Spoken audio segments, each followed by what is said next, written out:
Hello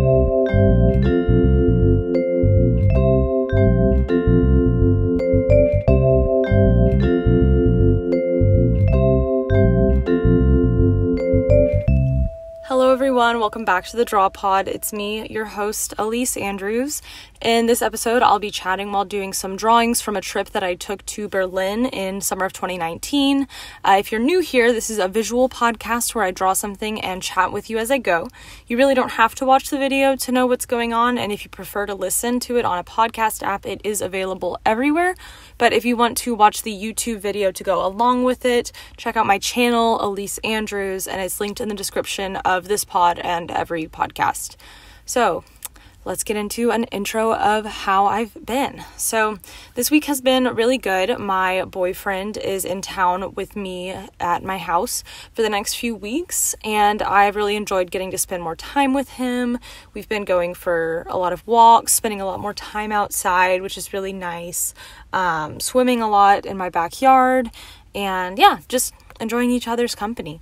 Other than that, I'm up to the usual stuff, just like going for walks. Like I said, I'm studying Spanish, making my videos and my podcasts, and just getting some work done.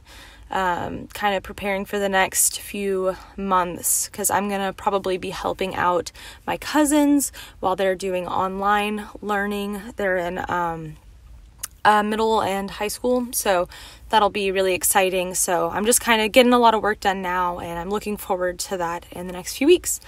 So yeah, I'm going to get into my little section where I talk about something new that I learned. And this week, again, like many of my podcasts, it's not necessarily something new that I learned, but something that I am remembering. And it's the value of thinking for myself and making decisions by myself for myself. And by that, I don't necessarily mean having, like maybe a toxic environment where people are telling you to do something based off of their opinions or anything. It's the kind of concept of me seeking other people's opinions and kind of trying to seek validation about things, which in a lot of situations is valuable. But I took some time to myself and noticed that I was really relying on other people to sort of make decisions for me, and that I needed to kind of think for myself. I don't need to ask my best friend what to do every single time I have to make any sort of decision. So yeah, that's just something to remind you guys of, and to remind myself of, to really think for yourself. I've had a lot of decisions I had to make this week, and I'm really thankful that I did have people to talk to about it, but in the end, the decision I made was based off of what I truly wanted to do. So yes. Now, let's get into the main bulk of this podcast. It's kind of a continuation of my Madrid Memories podcast, but now we find ourselves in Berlin.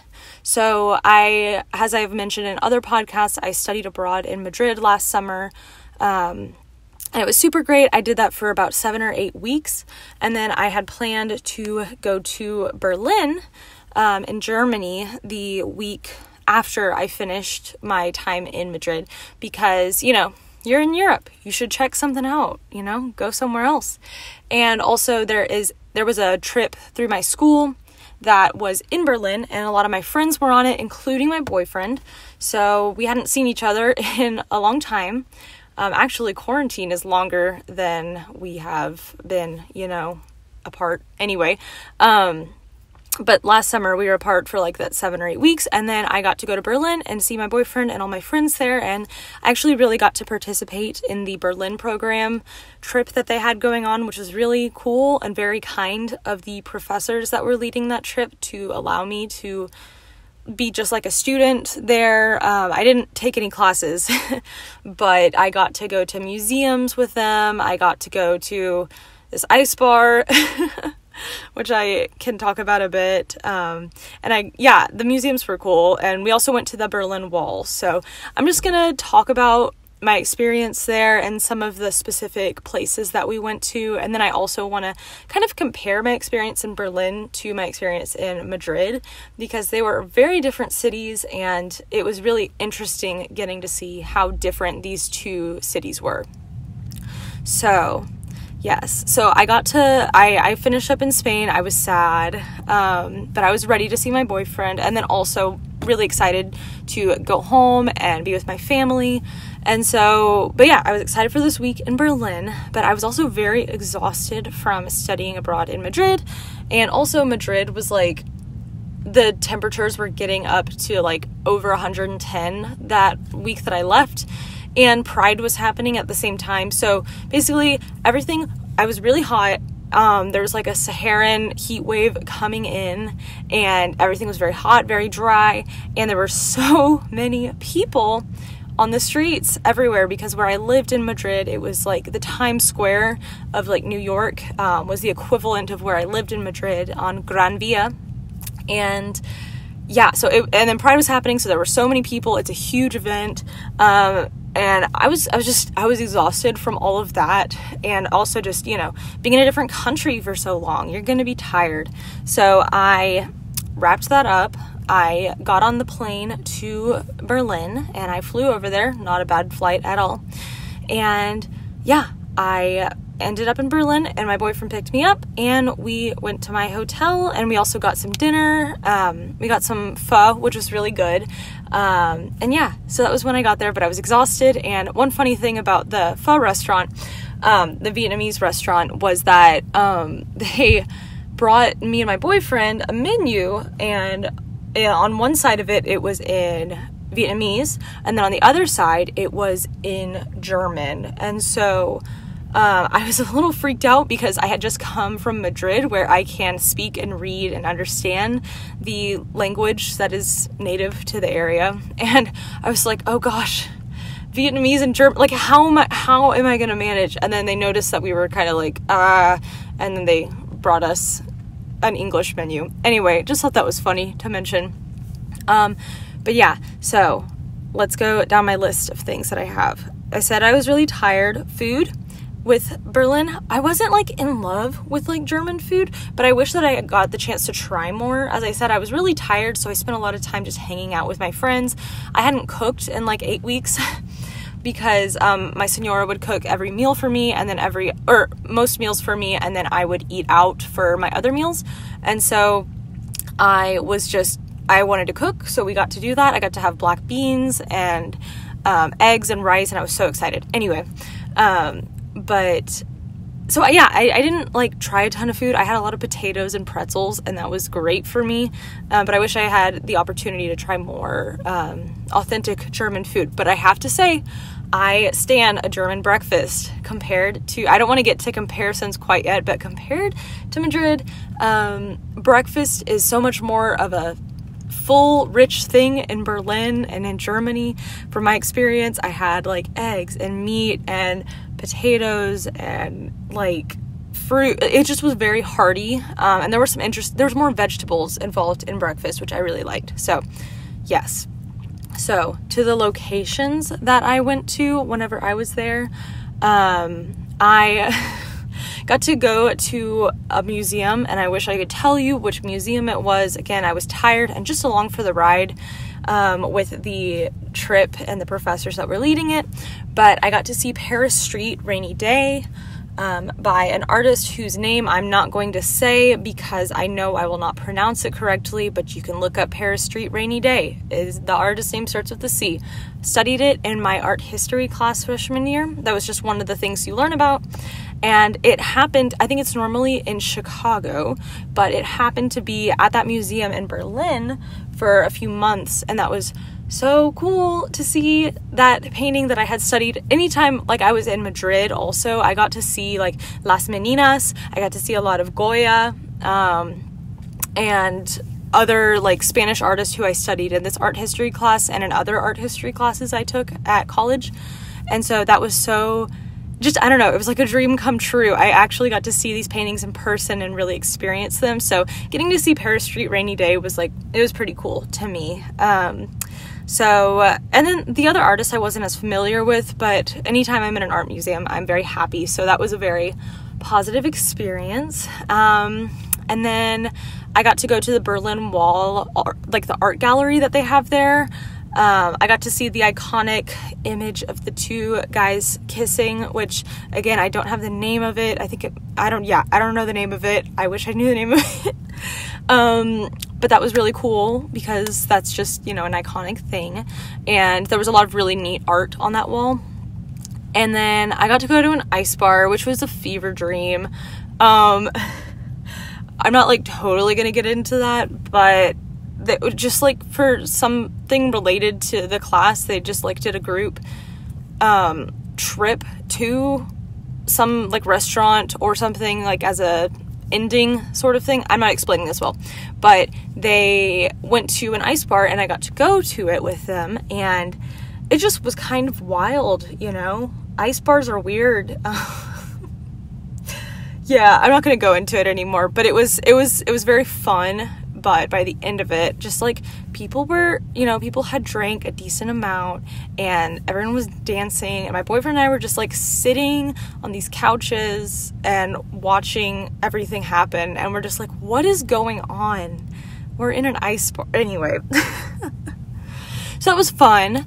And yeah, those are some of the big locations that we went to that I got to see. We also got to see the World Cup finals, which was really fun to watch and go to. And yeah, I've been following it a lot that summer when I was in Madrid, and I was worried I was going to miss the finals because I was so into it and watching it with all my friends in Madrid, and thankfully we got to watch the final game together. So yes. So on to the part of the episode where I compare it to my experience in Madrid. I already talked about food somewhat in terms of the breakfast thing, but I would say in general I preferred Spanish food over German food. I think that was just because of the time that I was there. I just wasn't there long enough, but one thing that also Germany excelled at that Spain did not was the quantity of mustard and the availability of mustard. Mustard is one of my favorite things. Like if someone said you can only choose one condiment for the rest of your life, I would go with mustard. I love ketchup, but mustard is so versatile and it's so tasty and so amazing. I love it.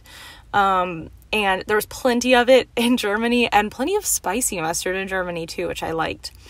But yeah, in Madrid, I like eggs and potatoes, and I don't know, I just liked a lot of their dishes there. I know they have eggs and potatoes in Berlin too, but anyway. But yes, weather. The weather was very interesting because, as I mentioned, I was going from the hot city that was Madrid when I left it, when the heat wave was coming through, and then I went to Berlin, and I was not really prepared for how cold Berlin was. I spent a week in Asturias in the north of Spain, and then I got down to like 60 or 50 there, which was really cool. But just like Berlin was so consistently cold all the time, and I needed a better jacket than the one I had. I think I just had like a denim jacket, and I like had to layer my clothes and stuff. So that was really surprising to me. Spain was really dry. Germany, I think, was kind of dry too. It was just cold. One of the other really interesting things was the kind of cleanliness of Berlin. In this category on my list, I have like cleanliness / architecture / history. There are two really, really, really, really different cities. There is pretty much nothing in common. Or there are some things, but like there's just not a lot in common between these two cities. And it was cool, like going to Europe for the first time and experiencing two very different places that are not that far away from each other. But yeah, because of the history of Berlin and how it was, pretty much destroyed during, World War II, it doesn't have a lot of very historical buildings. And so its architecture is very new and very modern, and it's very clean. But for me, I was like, it's kind of almost too clean. I don't know, when I was in Madrid, there were plenty of historical buildings just scattered throughout the city, super old buildings. It was really cool. It was kind of, like with older cities, they're all kind of built on top of like the buildings are built on top of each other. It's kind of like you plan as you go. There's not really a set plan, but Berlin felt very planned and very clean. And so, yeah, I mean, personally, I think I preferred going to Madrid and experiencing that. But I mean, I guess, yeah, that's pretty much what I had to say about that. But just it was interesting noticing how the history has affected the architecture and the layout of the city.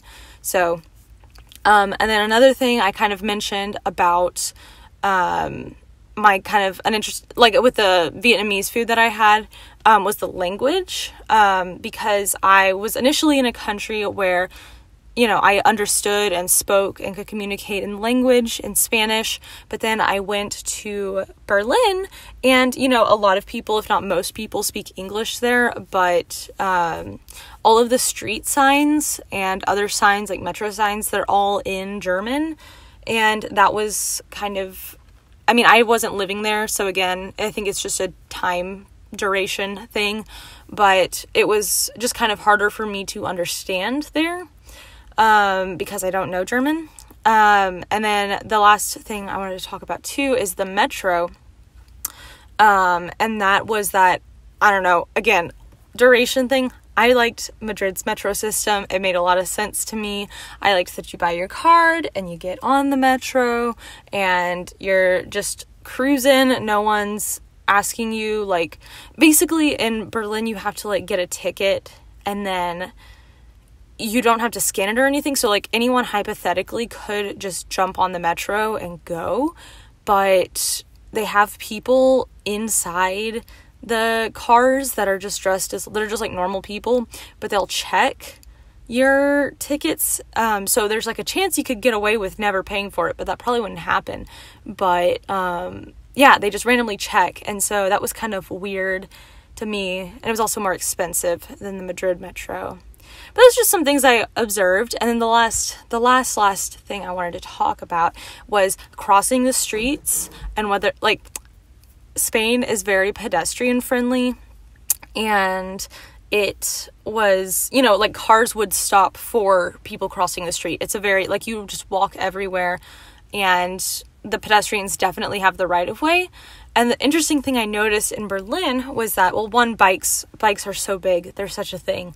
And so there's the bike lane issue where if you stand in a bike lane, people will yell at you, which that never happened to me, but I know that happens. And then also at the crosswalks that they have in Berlin, it was really interesting that they don't really have like a blinker telling you how much time you have left, or if you have like, they wouldn't do like red, yellow, and green for crossing. It was basically you have green or red. So you could be halfway across the street and the light just changes to red. And so you have to like decide, do I want to go back or do I want to keep going forward? And then cars just go immediately. Kind of stressful. But anyway, in conclusion, I just want to say, not saying that one of these places is better than the other, but it was really, really cool getting to experience two very different places and in Europe and seeing how different they are. And I definitely would love to go back when I get the chance. So thanks for giving me this opportunity to think back to last summer and my really fun experiences that I had. It's kind of a nice way of traveling for me without actually being able to travel. So it's been nice reminiscing some. So anyway, again, thanks so much for listening to this episode. If you enjoyed it, please leave a like, a rating, or a comment, depending on what platform you're listening to it on. And I hope you have a wonderful day. Thank you. Bye.